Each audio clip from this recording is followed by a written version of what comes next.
নমস্কার বন্ধুরা, আপনারা সবাই কেমন আছেন? আশা করছি ভালো আছেন। আপনাদেরকে আরও একবার স্বাগতম জানাচ্ছি আমার ইউটিউব চ্যানেল ঘোষ ইনফরমারে।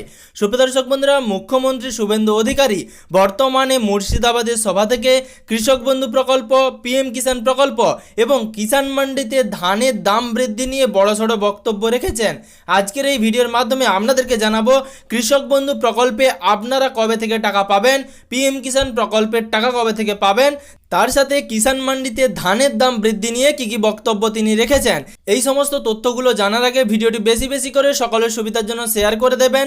তার সাথে আপনি যদি চ্যানেলে নতুন হয়ে থাকেন এবং এখনও পর্যন্ত চ্যানেলটিকে সাবস্ক্রাইব না করে থাকেন, তাহলে অবশ্যই চ্যানেলটিকে সাবস্ক্রাইব করে পাশে থাকা নোটিফিকেশনের বেল আইকনের অল বাটনটি প্রেস করে রাখবেন। আর আপনি যদি ভিডিওটি ফেসবুক থেকে দেখে থাকেন তাহলে অবশ্যই ফেসবুক পেজটিকে ফলো করে রাখবেন। প্রথমেই কৃষক বন্ধু প্রকল্প নিয়ে যে আপডেট মুখ্যমন্ত্রী শুভেন্দু অধিকারী দিয়েছেন সেটাই আপনাদেরকে ভিডিওর মাধ্যমে জানাবো। প্রথমে আপনাদেরকে জানিয়ে রাখি, কৃষক বন্ধু প্রকল্প থাকবে না, পিএম কিষাণ প্রকল্প চালু হবে, এরকমটাই কিন্তু প্রত্যেকেই প্রথমে বুঝতে পেরেছিলেন। তারপরে মুখ্যমন্ত্রীর তরফ থেকে এবং বর্তমানে যে সরকার চলছে সেই সরকারের তরফ থেকে জানানো হয়েছিল কোনো রকম চালু প্রকল্প বন্ধ করা হবে না এবং বর্তমানে সরকারি তরফে যে সহায়তা প্রত্যেকটি কৃষক ভাইদের দেওয়া হয় সেই সমস্ত প্রকল্পও কোনোভাবে বন্ধ হবে না। তবুও মনে হচ্ছিল যেহেতু পিএম কিষাণ প্রকল্পে সরকারি তরফে অর্থাৎ দিল্লি থেকে 6,000 টাকা দেওয়া হয় বছরে এবং আমাদের রাজ্য সরকার আরও 3,000 টাকা অতিরিক্ত দেবেন, তার মানে আর কৃষক বন্ধু প্রকল্প চালু থাকবে না। এরপরই নতুন আপডেট আসে, কৃষক বন্ধু প্রকল্পে ভেরিফিকেশনের কাজ শুরু হয়। এবার এই কৃষক বন্ধু প্রকল্পে ভেরিফিকেশনের মাধ্যমে যাদের নাম কৃষক বন্ধু প্রকল্পে রয়েছে কিন্তু পিএম কিষাণ প্রকল্পে নেই, তাদের কিন্তু নতুন করে ভেরিফিকেশন করতে হচ্ছে এবং বর্তমানে এমনও কিছু নাম রয়েছে যাদের উভয় প্রকল্পেই নাম রয়েছে, তারপরেও ভেরিফিকেশন করতে হচ্ছে। সেটা শুধুমাত্র আপনাদের যে নিজস্ব এগ্রিকালচার ডিপার্টমেন্ট রয়েছে অথবা আপনাদের পঞ্চায়েতে সেই লিস্ট প্রকাশ করা হয়েছে, সেই লিস্ট ধরে ধরে ভেরিফিকেশন করা হবে। এবং ভেরিফিকেশনের যে ফর্মটি, এটি এর আগেও ভিডিওর মাধ্যমে দেখিয়েছি এবং কিভাবে ফর্ম ফিল আপ করতে হবে সেটাও এর আগে ভিডিওর মাধ্যমে দেখিয়েছি, সেটা আপনারা গিয়ে দেখতে পারেন। এবং বর্তমানে মুখ্যমন্ত্রী মুর্শিদাবাদের সভা থেকে এই ঘোষণা করেছেন যে এই ভেরিফিকেশনের কাজ দ্রুত শেষ হলেই কৃষক বন্ধু প্রকল্পে টাকা দেওয়া আবারও শুরু হবে। তার মানে আপনারা বুঝতে পেরেছেন, সরকারি তরফে গাইডলাইন্স দেওয়া হয়েছিল 30শে জুলাইয়ের মধ্যে ভেরিফিকেশনের কাজ সম্পন্ন করতে হবে এবং যারা সরকারি আধিকারিক রয়েছেন তারা ইতিমধ্যেই কৃষক বন্ধু প্রকল্পের ভেরিফিকেশনের কাজ চালিয়ে যাচ্ছেন। 30শে জুলাইয়ের মধ্যে ভেরিফিকেশন শেষ হবে এবং বর্তমানে যারা কৃষক বন্ধু প্রকল্পের জন্য ভেরিফিকেশন করেননি তারা অবশ্যই কৃষক বন্ধু প্রকল্পের ভেরিফিকেশনটি করে ফেলুন। তার জন্য একটি ফর্ম ফিল আপ করতে হবে, যেটা আপনারা আপনাদের নিজস্ব এগ্রিকালচার ডিপার্টমেন্ট বা ব্লকের যে এডিও অফিস রয়েছে সেখানে গিয়ে পেয়ে যাবেন অথবা আপনার নিজস্ব পঞ্চায়েতে যোগাযোগ করে এই ফর্মটি ফিল আপ করে ফেলুন। বর্তমানে প্রত্যেকেই অন্নপূর্ণা ভান্ডার প্রকল্প নিয়ে ব্যস্ত থাকার কারণে কৃষক বন্ধু প্রকল্প নিয়ে কেউ মাথা ঘামাচ্ছেন না, কিন্তু আপনারা যদি এই কৃষক বন্ধু প্রকল্পের ভেরিফিকেশনের ফর্মটি না জমা করেন তাহলে কিন্তু কৃষক বন্ধু প্রকল্পের টাকা ভবিষ্যতে নাও পেতে পারেন।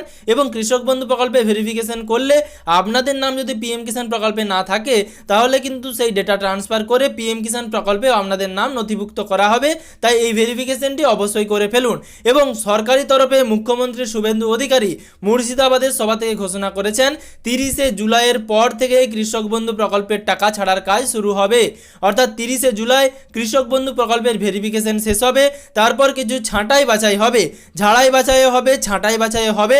মুখ্যমন্ত্রী এরকমটাই জানিয়েছেন যারা মৃত ভোটার বা মৃত উপভোক্তা রয়েছেন কৃষক বন্ধু প্রকল্পের অথবা যারা অভারতীয় ছিলেন কিন্তু কৃষক বন্ধু প্রকল্পে টাকা পেয়েছেন, সরকারি কর্মচারী যারা, পেনশনভোগী যারা যারা কৃষক বন্ধু প্রকল্পের সহায়তা এতদিন পেয়ে আসছেন তারা আর টাকা পাবেন না, তাদেরকে এই ভেরিফিকেশনের মাধ্যমে বাদ দিয়ে দেওয়া হবে। এবার যারা নতুন উপভোক্তা রয়েছেন ঝাড়াই বাছাইয়ের পর তাদেরকে কৃষক বন্ধু প্রকল্পের টাকা দেওয়া হবে 30শে জুলাইয়ের পর থেকে।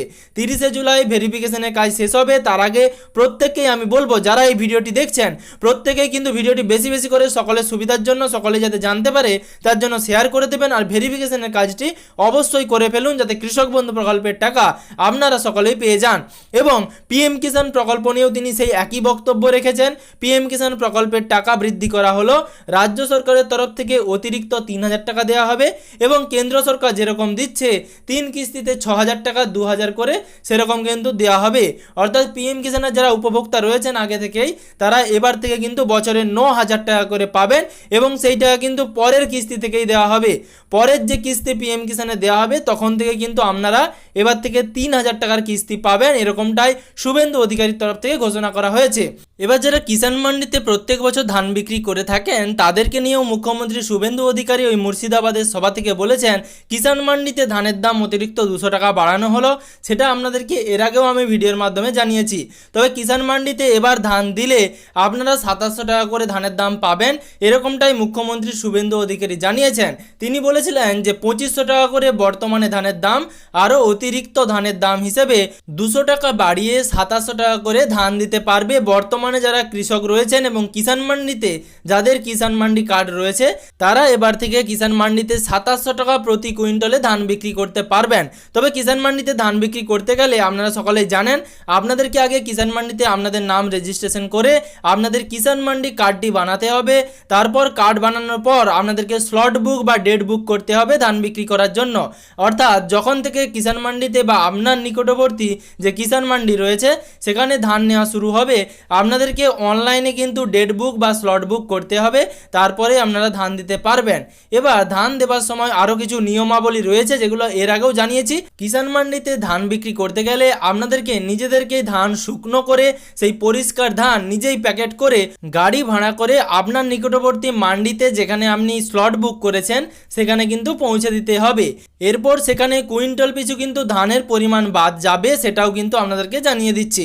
এবার প্রত্যেক মান্ডিতে ধানের পরিমাণ যে বাদ দেওয়া হয় সেটা কিন্তু আলাদা আলাদা হয়, কোথাও 5 কেজি কোথাও 4 কেজি ইত্যাদি পরিমাণে হয়ে থাকে। সরকারের কাছে আপনারা এই দাবি জানাতে পারেন যাতে ভবিষ্যতে কিষাণ মান্ডিতে ধান বাদ না দেওয়া হয়।